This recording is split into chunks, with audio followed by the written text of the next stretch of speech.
Welcome to The Beat. This is the podcast where we talk about building equity, accountability, and trust with law enforcement. My name is Dr. Lori Hall, and today I'm joined by Chief Holloway from the St. Pete Police Department. And today we're going to be talking about defunding, reform, and the future of policing. So I want to start with talking about the topic of defunding, because this has been a pretty big topic in the narrative publicly for a couple of years. I kind of probably go back to 2020. And, there's a big push for defunding the police. And so I kind of want to unpack that, what we mean when we say defunding the police, because a lot of people are using this term to mean let's get rid of, let's abolish the police, right? And so when we talk about, oh, let's abolish the police, then you have people that are confused, right? Like, how are we going to protect people and who's going to ensure that we're safe and all of these things. And then so you've got people that don't necessarily support it. But when we are talking about, and I don't necessarily mean us, I mean just the general concept of defunding the police, it's talking about pulling funding from law enforcement and funneling that funding to social service organizations or businesses or other entities to handle some of the tasks that we've asked for law enforcement to handle. Is that kind of the idea that you have of what defunding is technically talking about? You hit it out of the ballpark. Okay. Because when we're sitting around and talking to these groups, when you finally got down to what people were talking about, that was the message. Law enforcement has the largest budget. I have the largest. No matter what city you go to, law enforcement has the largest budget because we're 24 hours a day, 7 days a week. And somehow 911 became 411. Right. When everybody has a problem, call 911. Yep.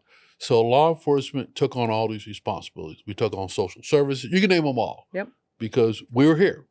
Yeah. Y'all are the ones that get to deal with everything that nobody else wants to deal with. Right. So when you take on all those things, then you need to be funded for all those things. Mm-hmm. So, and like I said, you knocked out a park. So, and then if you ask any police chief or any sheriff, I'll be more than happy to give it back. We are not good at dealing with people in a mental health care crisis. We've done it here in St. Pete. We give a 40-hour training, and the officers are equipped, but they're not well equipped. Why It's not? a conflict, Yes. right? It's a conflict in what the role of law enforcement is and the expectation of meeting the needs of an individual with a mental health issue, right? Correct. There's a conflict. And so to ask y'all to do this, one, it's kind of like overstepping, right? And asking you to do something that you're not, it's counter, right? It's difficult. Yeah.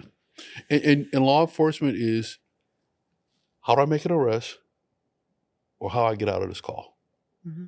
I'm looking at this here and be honest with you. Because we're trained to solve a problem now because we got 10 other problems waiting for us. Yeah. So how do I take care of this problem that's in front of me right now? Maybe get the help for that person, get that person to what they need. Then I need to go. Right. You got something else to do. So how can I pass that baton on to someone else? Mm-hmm. It came down to, could we do a whole list? My child won't go to school. My child came home late. My child stayed out late. My child is acting up. That's not a law enforcement issue. But somehow we made it a law enforcement issue. Mm-hmm. And again, like I said, when people started talking about defunding, they were absolutely correct. You were paying law enforcement for all these services. Mm-hmm. I'm only going to speak for myself, but I would say I would be more than happy to give up those services to a professional. Mm-hmm. So, and I think that's when the message got lost. People weren't saying get rid of law enforcement. People were saying take some of that money, take some of that responsibility away from law enforcement and give it to the people that are experts in it. Yeah. And like you said, the message got lost because people misconstrued what was intended by defunding, right? And they started to talk about getting rid of police. And then, that presents a challenge for law enforcement because, like you said, they're the largest budget. They have a large force. And so you're talking about putting these individuals out of a job, right? Correct. Right. And then the community gets scared because, wait, we don't have law enforcement. Like, who do we call? Right. And we call law enforcement for everything. right? You're exactly right. And so it created a conundrum, like how can we defund? And so then you had a lot of people that walked away from it because of the misinformation that was out there, right? And it shut down the conversations about really engaging with defunding. And like you said, law enforcement, they're okay with, hey, like, yeah, we understand, we recognize that we're not well suited for this. Correct. Can you please take it and give it to mental health professionals? Can you please take this and hand it to, maybe individuals who specialize in dealing with children and parenting and things like that? And, issues of poverty, right? Unhoused individual. Yeah. Because that takes up a lot of law enforcement time dealing with the unhoused community, because there's a whole host of intersecting issues: mental health, substance use, even shelter and food and things like that. Finding jobs, that's a social service responsibility, right?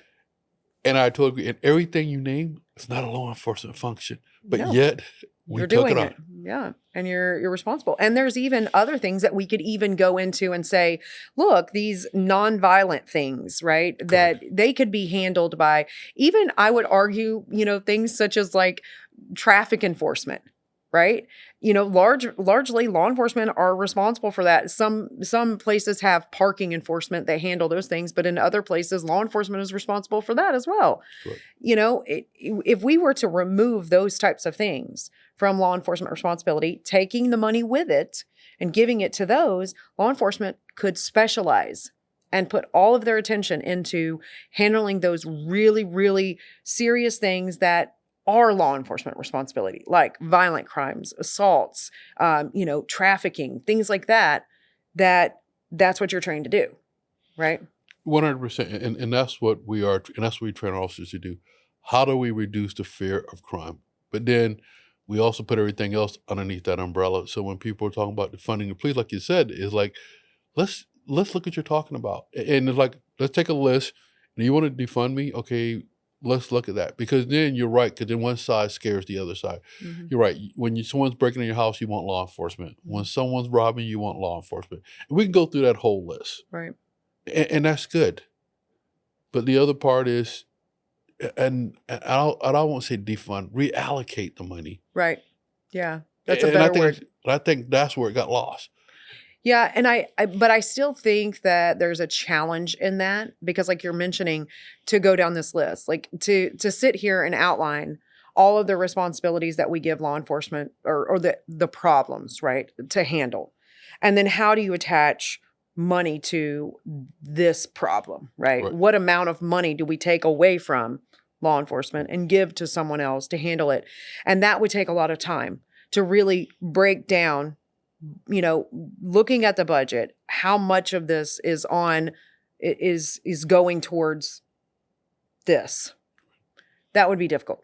Correct. And it would be challenging. I think it's doable, but I don't think that it would be overnight.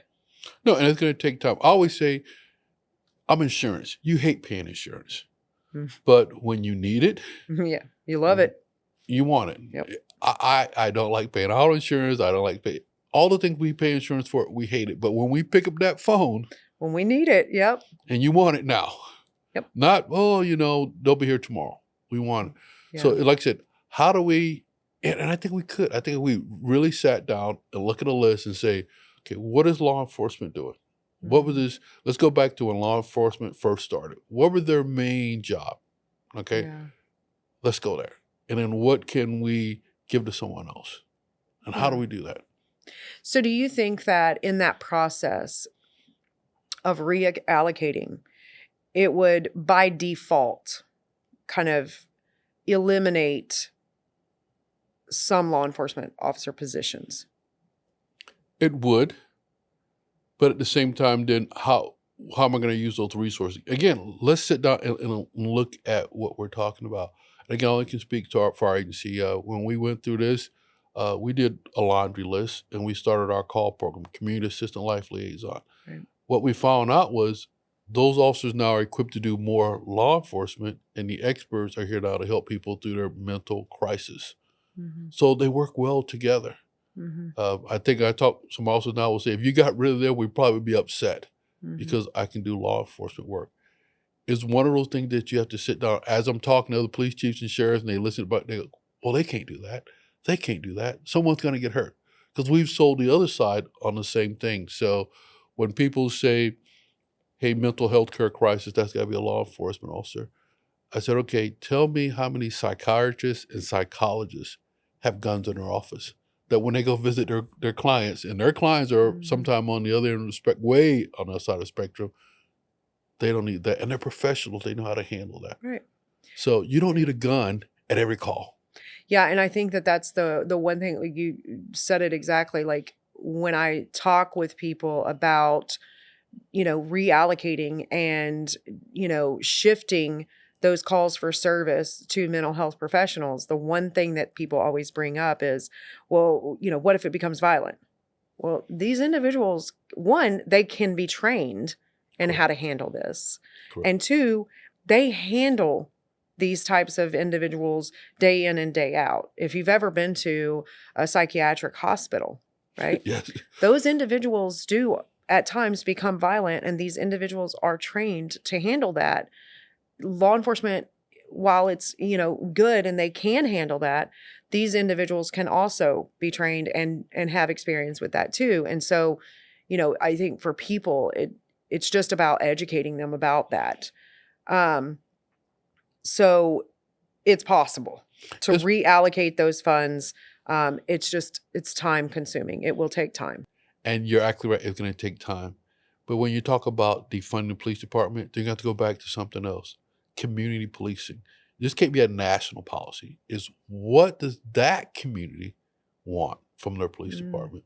Right. And what resources does that community want to allocate to something else? Just because they do it in New York, Chicago, it may not work here in St. Pete. It may not work in Atlanta. But as we look at this laundry list, the community says, you know what? I don't want law enforcement to respond to this, and this.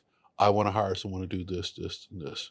And like you said, so the first one we can start off with is the serious crimes. We want to respond to murders, robbery. So you can go through that whole laundry list. And then we start looking at the ordinance, because every city has their own ordinance. No open container, no loud music. Is that really something law enforcement should be handling? Right. Yeah, I mean, definitely. And you even bring up another point is you could even, for smaller things like that, create a team that, like, here is the funding that we have. This is what you're trained to do. And this non-sworn, right? Team that can handle those things. Or, because I think that one of the challenges also to this is there might not already exist an agency that can handle some of these things because law enforcement have been doing it for so long, right? And so even with the reallocation, it might require that we develop a city office that handles something like that. That's what they specialize in. I think that it would, like you mentioned, it is jurisdictional. It would depend. And even within like St. Pete, for example, you've got different areas and those areas have different needs. And you probably spend more time on certain things in some communities and less time on the same thing, but more time on a different thing in a different community. And so it would definitely take time to really map out and break down that budget, right? And we're just talking about St. Pete, right? Right. And if this were to become something like national, right, it would vary according to all of these different locations on their specific needs and issues that they're dealing with and how they go about doing it. But I want to go back to, when we reallocate, it might happen that we don't need as many law enforcement officers. And you're right. And it could be that, so, and some of that's in place already. Building inspectors, code inspectors, you have all these inspectors. Mm-hmm. It might say, you know what, if I look at my call for service and we're handling 40 non-police related calls. Okay, so who can I give that to and who can I move that over to? Police officers are very expensive. Instead of paying Officer X, can I pay a civilian Y? Mm-hmm. Right. And that's another thing too, is just because we reallocate these funds and it reduces the number of officers that we need, it does not mean that those officers couldn't be transferred to that other agency to do those things. Because, as you've mentioned before, you've got some officers that are really good at some things and other officers that are really good at other things. And even within the organization of the department, officers are assigned to different units. And so this would be a way of ensuring that we didn't create this unemployed population of former law enforcement, because I think that that's a big concern too, not just for law enforcement officers when they hear about, defunding, right? But even community members that are focused on ensuring that we, deal with the labor needs of the community. We would be creating other jobs too. Correct. But I think, like you said earlier, but we have to train the community that 911 isn't your answer for everything anymore. Yeah. Because that's what people, and that's what they come to expect. I'm going to call 911 because that police officer is going to show up and he or she's going to solve my problem. Maybe not be a criminal problem, but they're going to solve that problem today. Yeah. And I think we've talked about this before on a previous podcast, creating a different, 1-1, whatever it is, to handle these things and to call this number when it's these things. And, I know that we already use 211 and 511 and 811 and 411. I remember ages ago, 411 was big when you were looking for, a phone number or information or something. And then, so I don't know if 711 and 611 are used, but, maybe we can come up with at least a phone number, right? That we can say, when you're having problems with your children, call this number, right? Not 911, right? And again, you hear a lot of people that are the naysayers. Oh, this is too difficult, to defund the police, to reallocate, to create all of these things. It's too difficult, right? That to me is kind of like a closed mindset, this fix, it's, it's too hard, so we can't. But we just have to open up our minds to the possibilities. And then what would that look like, not just for law enforcement, but for our communities, if law enforcement were able to finally get back to law enforcement duties? And I totally agree with you on that. But at the same time, when people make that phone call, whether it's 411, 811, 211, they expect service. And if they're not getting service from that, they're going to go back to 911. And that's what we talk about. That's what happened. They called those numbers. They didn't get any answers or they didn't get any help. So therefore, I'm going to revert back to 911. And like you said, it's going to take time. And we would have to almost say build a wall. I'm sorry, folks. You're calling me that this is not a problem. This is not a police matter. So therefore, I'm going to refer you over to 211, 811. Whatever it is. But the citizens are not going to want to hear that. I called you. Yeah. I paid my tax dollars. I want to see I want to see a badge and a gun right now. Do you think that law enforcement don't have enough boundaries?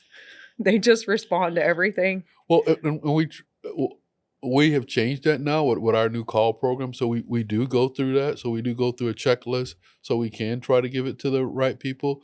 But I'm smiling because just like you said, because then people will still say, I didn't want them. I want you. Yeah. Yeah. So it's but then that would take time, to take training, to say, you know what, you can't call 911 because your daughter didn't come home last night. That's not a 911 unless there's something else with that, Yeah, there's a compounding factor. Yeah, something but she's always late and she's out with her boyfriend. She went with her boyfriend and she says she's going to come home late. Or you call me, your daughter curfew is at 11. She came on 11:30 and you're calling me there to help you raise your child. That's not the answer.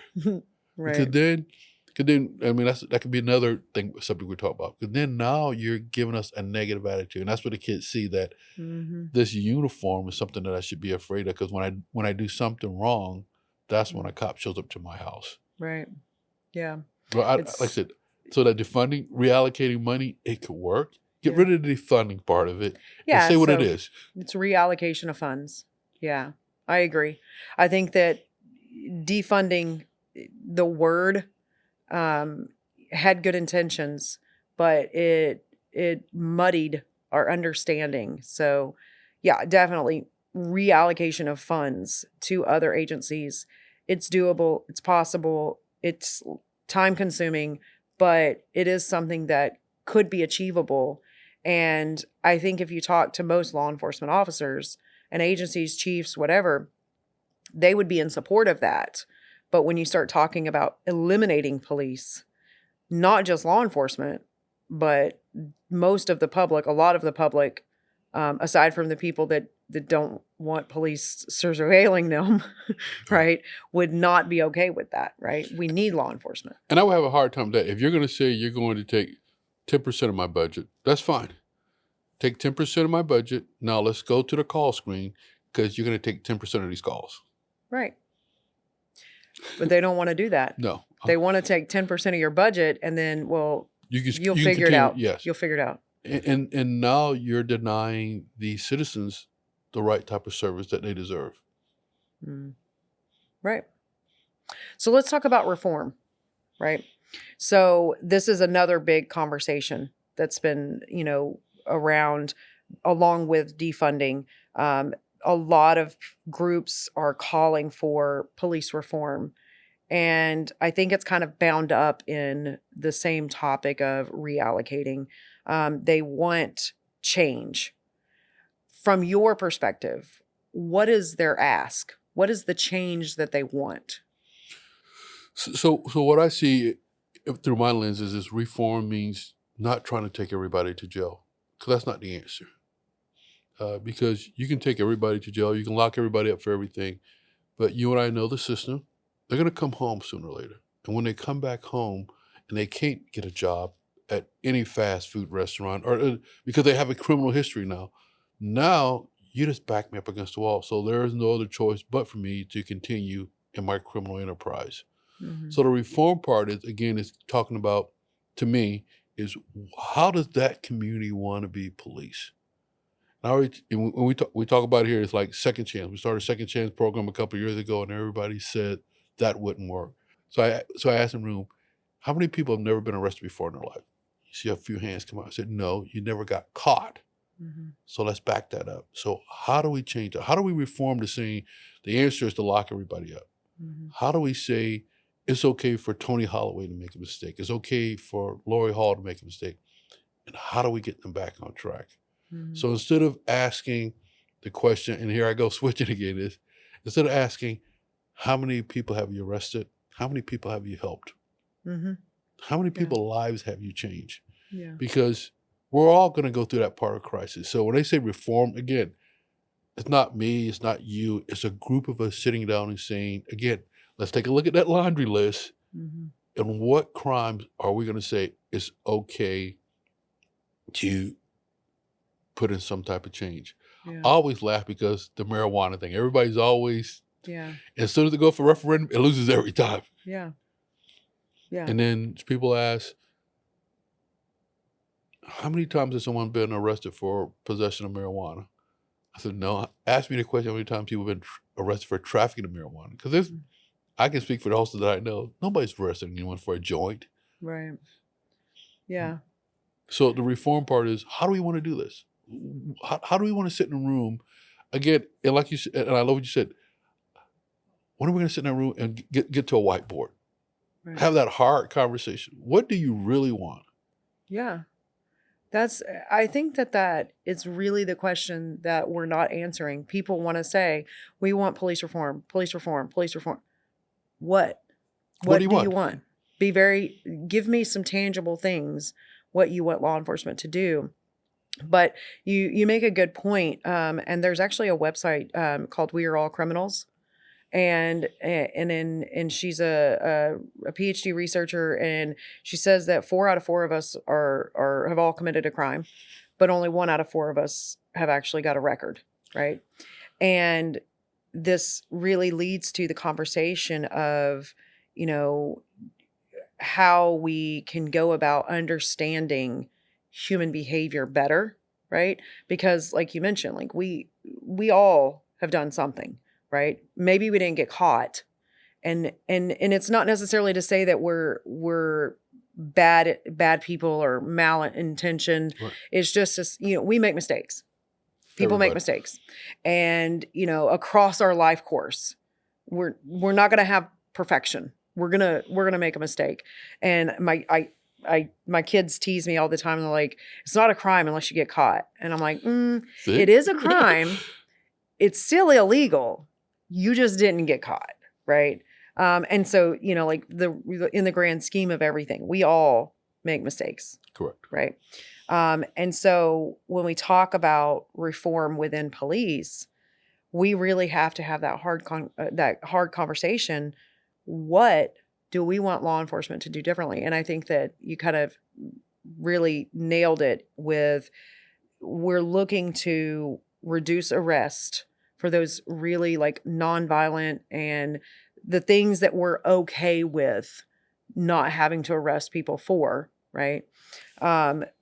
But we have to kind of have that conversation, that hard conversation of, well, what are those things that you're okay? Because people have pretty strong opinions, right, in the public when law enforcement don't do something they want them to do. And they have strong opinions when law enforcement do something that they don't want them to do, right? And so, like that conversation is needed. We have to really break it down. And I agree with you. And I always say, let's bring it back to the middle. One side, lock everybody up until it's one of my family members. Yep. Let everybody go until you break into my house. Yeah. So where is that point in the middle? Because we all want the same thing. We all want to feel safe.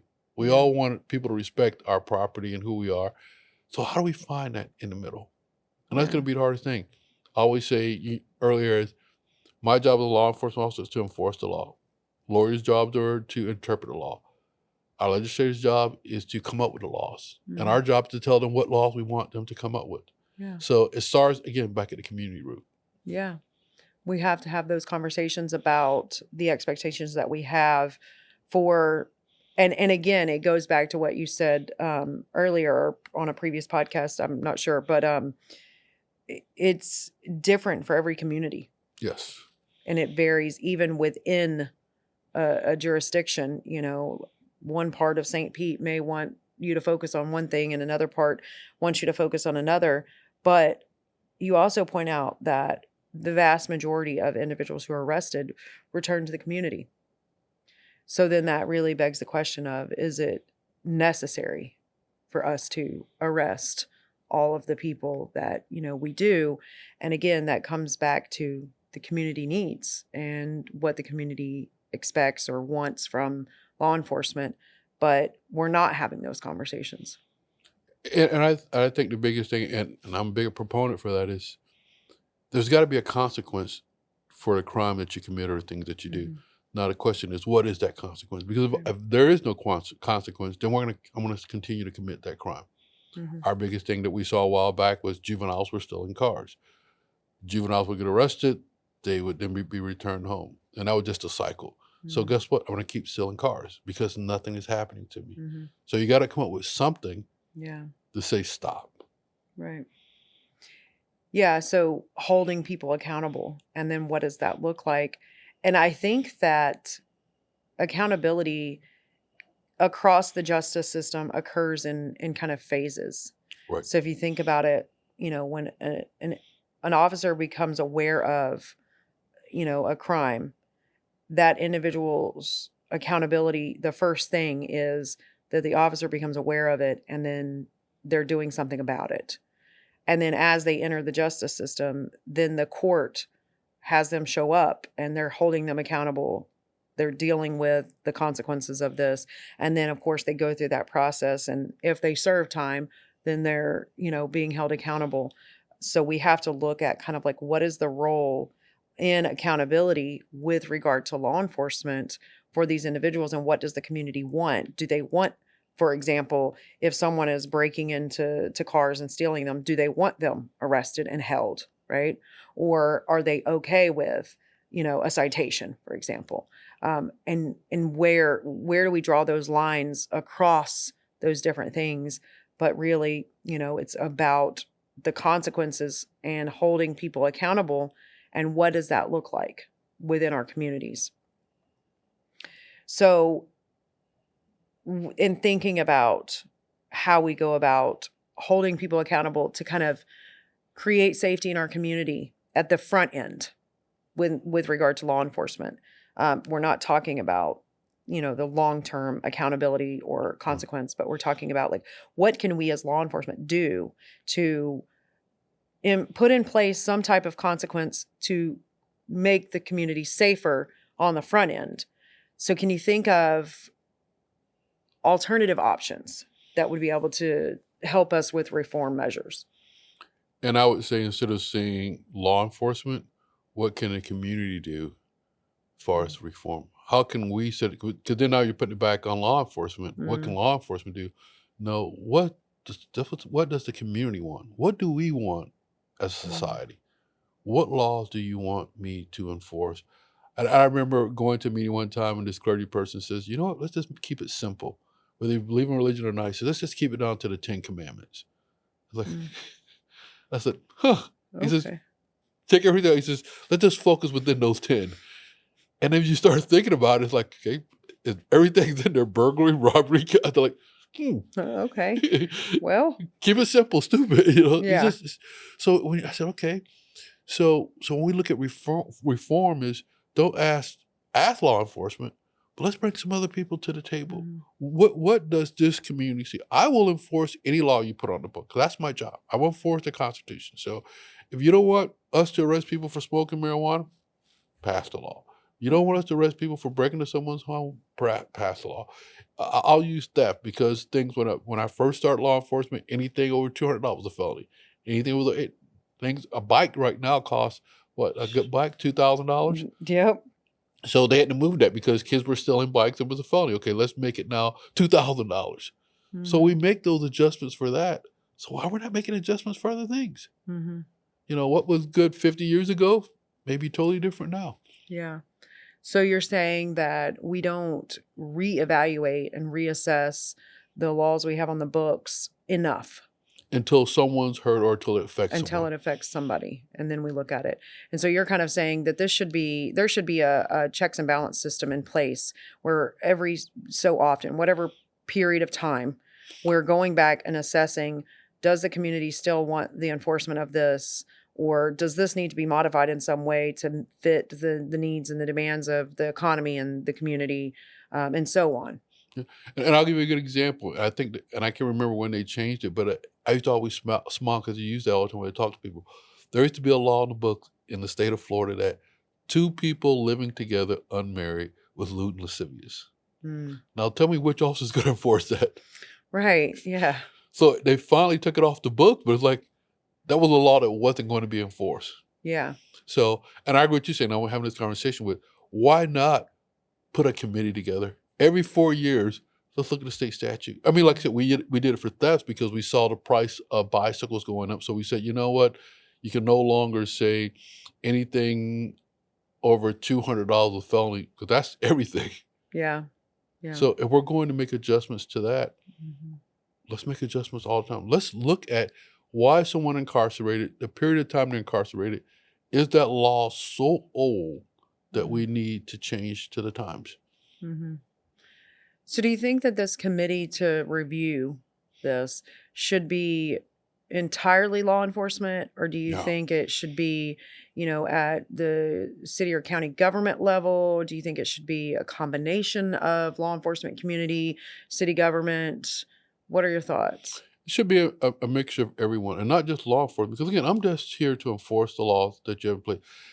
Let me tell you the problems that I'm having, in that, hey, you need to address the law. Again, I'll go back to the kids are breaking in the car. I need help. I don't need you to let me arrest Tony Holloway today at 10. Let me arrest Tony Holloway at 10 o'clock, and then 11 o'clock I'm released, and I'm still in another car at noon. Okay, I need your help. I need some consequences put in there. So how do we let me have a voice at the table, but then bring in other people, and not just bring in politicians, bring in someone from that community. It's good to have politicians there. It's good to have a state rep there because they represent the whole thing. That's why people vote for them to go there. But have that committee together, and then have a bipartisan committee. Don't bring everybody from the right to the left to the middle, from different parts of the community, People would argue though, like you got too many hands in the pot and you wouldn't make any progress and it would be difficult. Like, how would we ensure, because like we see that even with our government, right? There's, oh, the sway is this way or that way, and they can't come to an agreement and it's stalled. And you're right. So I'm one of those people that I hope we get back there is find our way back to the middle. Mm, The pendulum, you're right. It goes all the way to the left. It goes all the way to the right.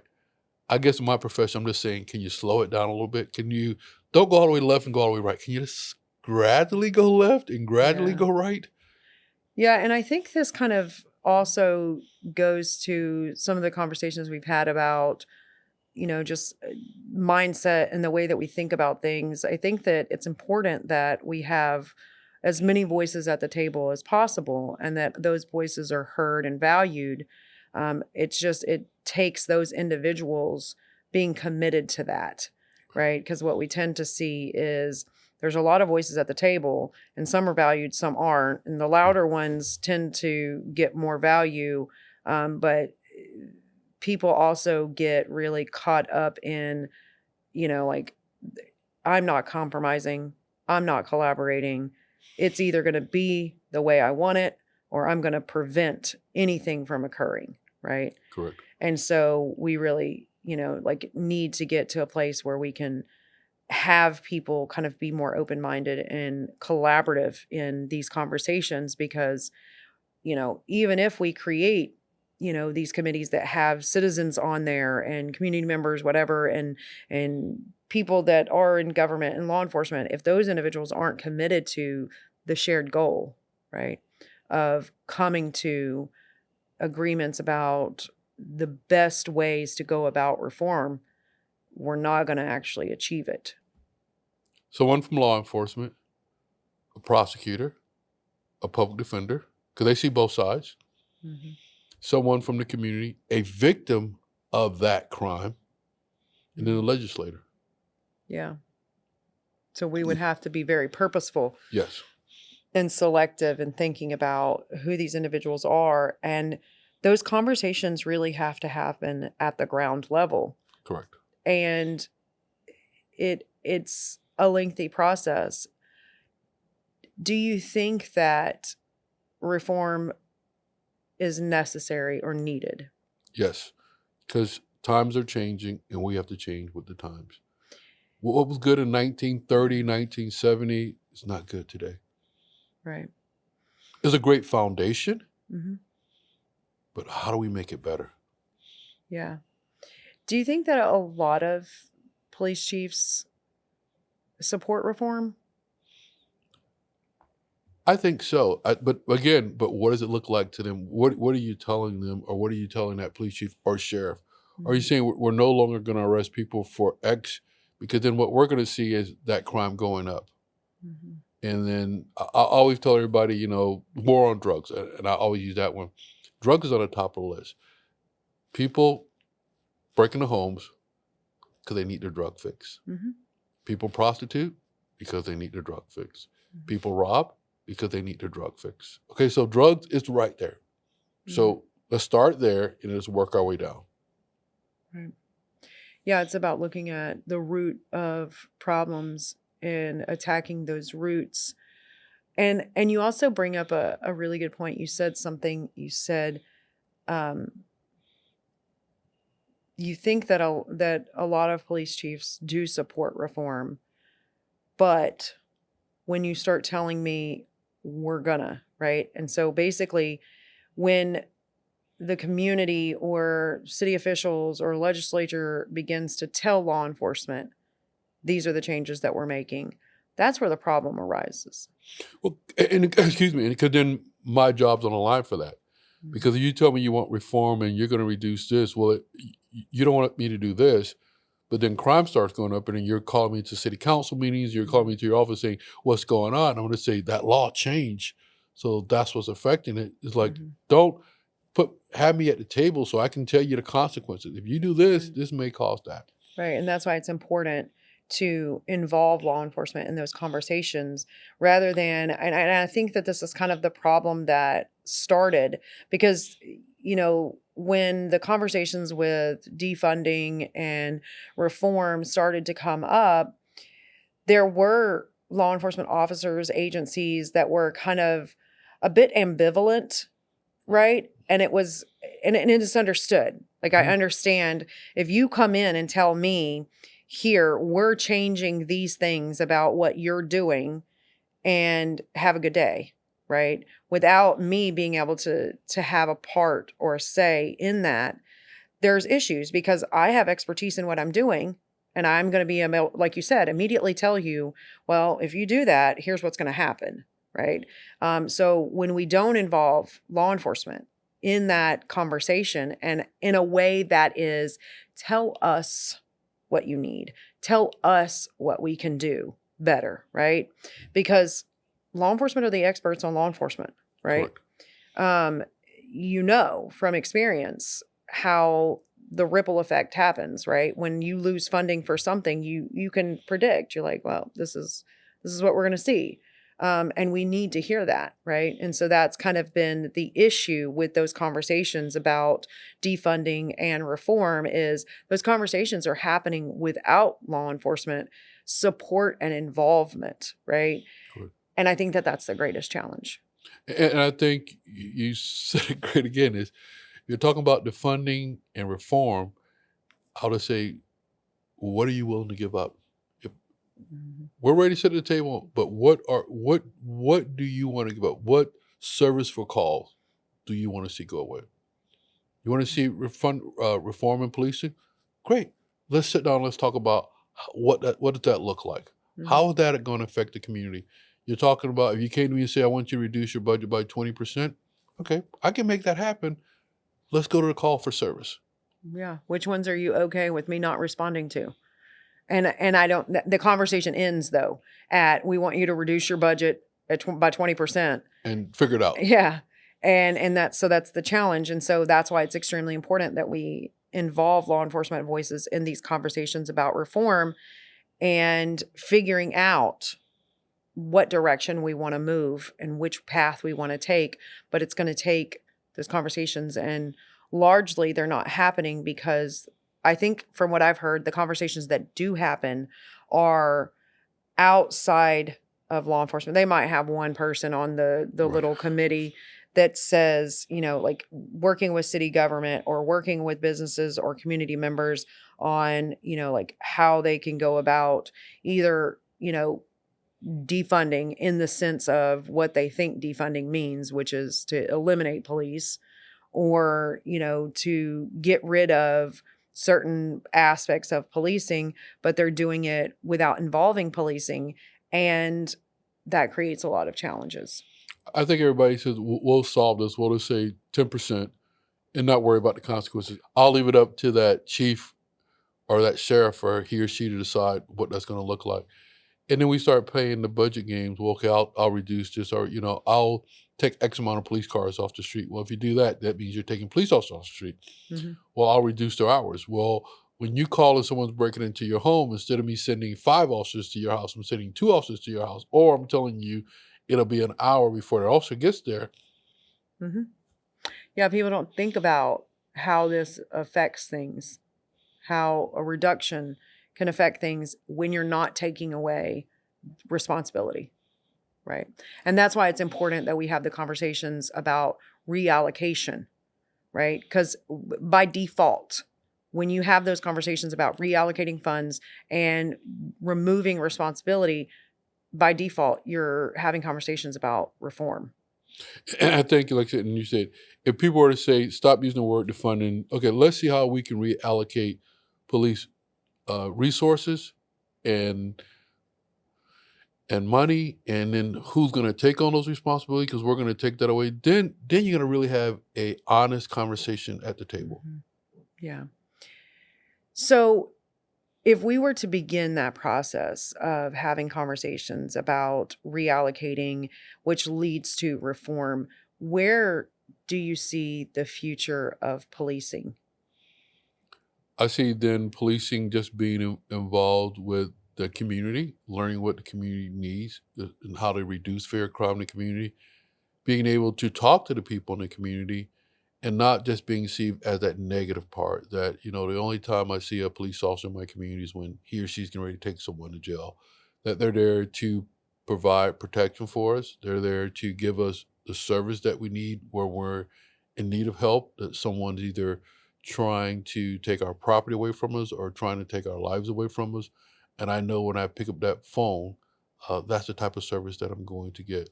That they're not going to be here for helping me raise my child or helping me try to find food on my table. Those are all great things. And I remember everybody said, police work is not that. It became that. But then where do we put that line in the sand and how do we move on from there? Because there's an expectation from the community that that's what I want. But then how do we say, you had it for 20 years, you're not going to have it anymore. Right. And I think that just hearing you say that, when we start to talk about reforming police and in reallocating funds and removing responsibility to these other organizations, what we'll really be able to do is get back to what law enforcement was originally intended to be, and that is to create safety and security in our communities. And even just thinking back, decades ago, even further back, I think, the image of law enforcement, which was much more positive than it is today. And I think for the future of policing, as we move back towards the original intent of law enforcement, which was, to make sure that individuals are, discovered when, found and apprehended when they commit crimes and when they violate people's security and safety, and to maintain order and safety in our communities, then we're going to get back to more positive images of law enforcement. And as you said, there's a lot of things that we're asking law enforcement to do that when they do those things, then creates negative images for them, for the people. For example, you mentioned, like when parents are asking for help with their children, right? While law enforcement may respond and come when these parents ask,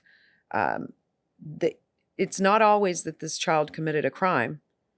Therefore, law enforcement are leaving that child still there, hopefully de-escalating whatever situation. But, the parent is a little disgruntled because they don't feel like, law enforcement did anything, right?